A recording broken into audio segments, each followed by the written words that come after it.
Film Siksa Neraka menceritakan pasangan suami istri yang bernama Ustadz Syakir dan Ibu Rika yang memiliki 4 orang anak. Anak yang pertama bernama Saleh, yang kedua bernama Fajar, yang ketiga Tias, dan si bungsu bernama Aziza.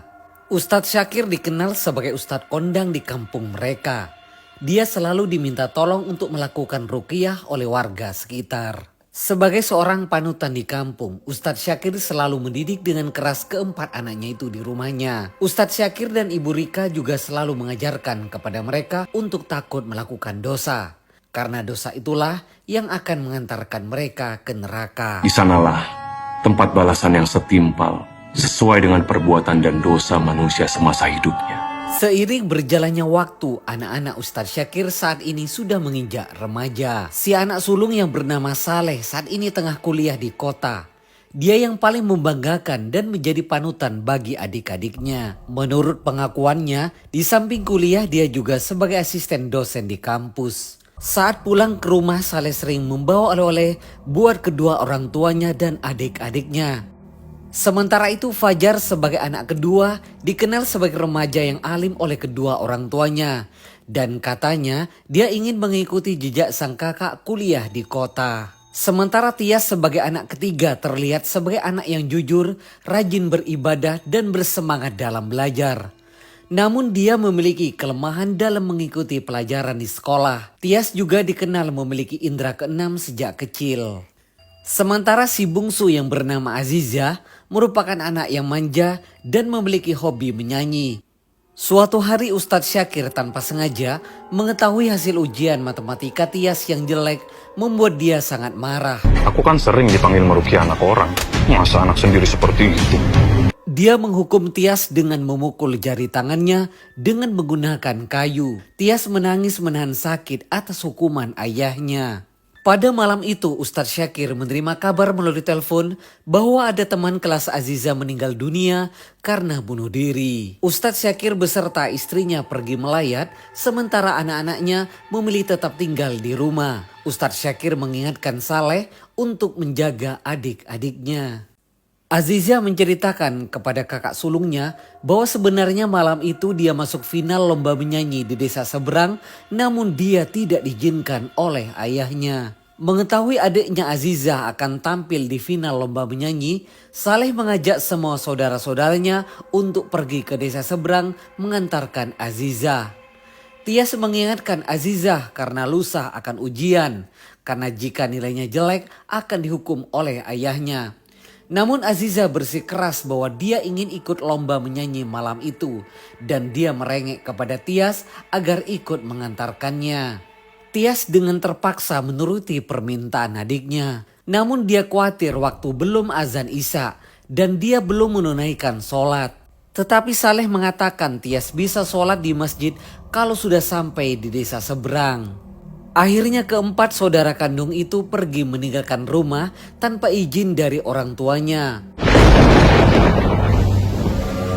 Untuk mempersingkat waktu perjalanan agar sampai di desa seberang tepat waktu, Saleh mengatakan satu-satunya rute tercepat adalah dengan menyeberang sungai.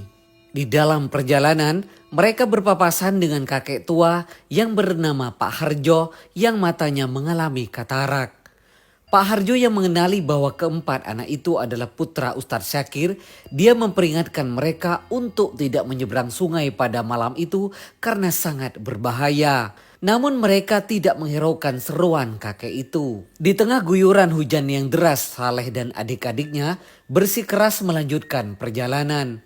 Mereka mulai menyeberang sungai yang airnya meluap karena kondisi hujan yang begitu lebat.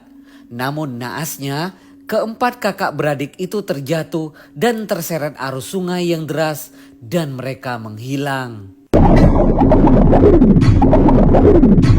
Sementara itu Ustadz Syakir dan istrinya yang baru pulang ke rumah, mereka memanggil keempat anaknya namun tidak mendapat jawaban. Saat sang ibu mengetuk pintu tidur kamar Aziza, pintunya terbuka dan si bungsu nampak berada di sudut kamar dengan posisi menghadap ke dinding. Ibunya memanggil dan mendekati Aziza. Namun tiba-tiba Aziza berubah menjadi hantu menyeramkan. Nak, Ternyata itu hanyalah ilusi sang ibu. Saat Ustadz Syakir dan istrinya sholat, Ibu Rika mendengar suara sayup-sayup rintihan anaknya yang terus meminta tolong dan ampun. Pak Harjo dan warga kampung mendatangi rumah Ustadz Syakir. Pak Harjo mengingatkan Ustadz Syakir untuk selalu berdoa kepada Allah Subhanahu wa Ta'ala. Berdoa pada Allah. Mereka memberi kabar bahwa sempat bertemu dengan keempat anaknya Ustadz Syakir yang akan menyeberangi sungai. Ada warga yang melihat keempat anaknya Ustadz Syakir menyeberangi sungai dan terbawa arus derasnya air sungai. Sementara itu, ada warga lainnya yang menemukan tas Saleh di tepi sungai. Ustadz Syakir dan istrinya sangat bersedih menerima kabar bahwa keempat anaknya terbawa arus sungai. Keesokan harinya tim SAR dan warga kampung melakukan pencarian keempat anak Ustadz Syakir dengan menyusuri sungai. Hingga akhirnya pada malam harinya mereka menemukan Saleh dalam kondisi tidak bernyawa. Ustadz Syakir dan istrinya sangat bersedih dan terpukul atas kematian anak pertamanya yang bernama Saleh. Sementara itu Saleh yang terbangun di alam lain yang mirip dengan neraka yang selalu dikisahkan ayahnya, dia melihat banyak sekali orang disiksa di sana. Saleh juga disiksa dengan sangat keji. Saleh berteriak dan merintih kesakitan siksa neraka atas dosa yang telah diperbuat selama hidup di dunia. Wajahnya ditusuk dari samping menggunakan besi dengan bara api yang sangat panas. Mulutnya dikasih minuman yang sangat panas dan bau. Dan punggungnya ditusuk dengan kalajengking raksasa serta lidahnya dipotong menggunakan gunting. Hal itu terjadi secara berulang. Saleh jadi teringat dengan dosa-dosa yang telah diperbuat selama hidup di dunia. Saleh sering membohongi ibunya dan sering meninggalkan sholat. Saleh juga menipu uang warga di kampung dengan iming-iming keuntungan besar, namun uangnya tidak pernah kembali. Uang itu Saleh gunakan untuk berjudi dan main togel. Pak Harjo menjadi salah satu korban Saleh. Uang yang rencana dia gunakan untuk operasi mata kataraknya habis untuk berinvestasi kepada Saleh, namun tidak pernah kembali hingga saat ini. Sementara itu warga kembali menemukan putra kedua Ustadz Syakir yang bernama Fajar yang juga ditemukan dalam kondisi tidak bernyawa. Saat berada di alam lain, dia juga menerima siksa neraka yang sangat pedih. Fajar juga harus mempertanggungjawabkan apa yang telah diperbuatnya selama hidup di dunia. Fajar merintih kesakitan tiada tara atas siksa api neraka. Wajahnya dicolok menggunakan besi dan punggungnya dipanggang oleh alat pemanas dengan api yang membara. Selama hidup di dunia banyak perbuatan Fajar yang disembunyikan dari kedua orang tuanya. Ternyata selama ini Fajar suka menonton film porno, suka main perempuan dan suka berzina. Dan juga ada pengakuan dari warga bahwa Fajar pernah mencuri kotak amal anak yatim di kampung sebelah. Ustadz Syakir dan istrinya bersedih dan hatinya hancur menerima kenyataan itu. Dan banyak perbuatan yang disembunyikan dari anaknya yang tidak mereka ketahui. Sementara itu warga menemukan Tias, anak ketiga Ustadz Syakir, dalam kondisi kritis. Tias segera dibawa ke rumah sakit. Ustadz Syakir yang membuka dan membaca buku Tias, di dalamnya terselip tulisan yang menyentuh hatinya. Di balik nilai Tias yang jelek, namun dia menyimpan semangat untuk belajar lebih giat.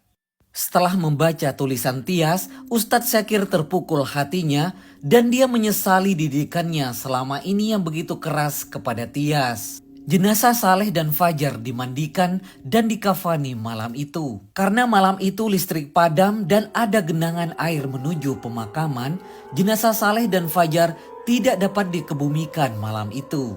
Keesokan harinya akhirnya para warga kembali menemukan anak bungsu Ustadz Syakir yang bernama Aziza dalam kondisi tidak bernyawa. Ustadz Syakir dan istrinya semakin terpukul hatinya. Di ambang kematiannya, Aziza berada di neraka. Dia melihat kakaknya Saleh dan Fajar yang disiksa. Dia melihat temannya yang bernama Dini yang mati bunuh diri, menggantung dirinya dengan tali sampai mati. Hal itu dilakukan secara berulang. Aziza juga merasakan siksa yang amat pedih di neraka. Tangan Aziza dipenggal dan lidahnya dipotong. Dia menerima ganjaran atas dosa yang telah diperbuatnya selama di dunia.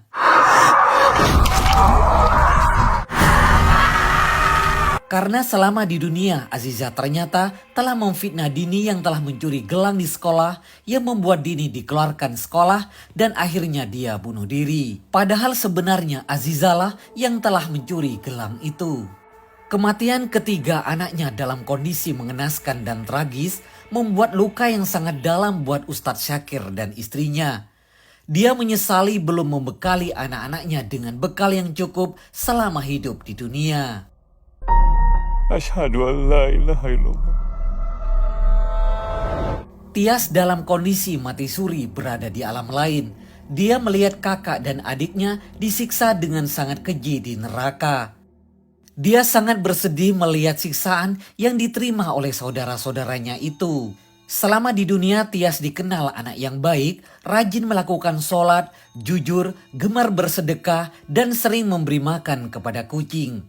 Kebaikan selama di dunia membuat dia tidak berhak masuk neraka dan dia bersedih harus berpisah dengan saudara-saudaranya itu.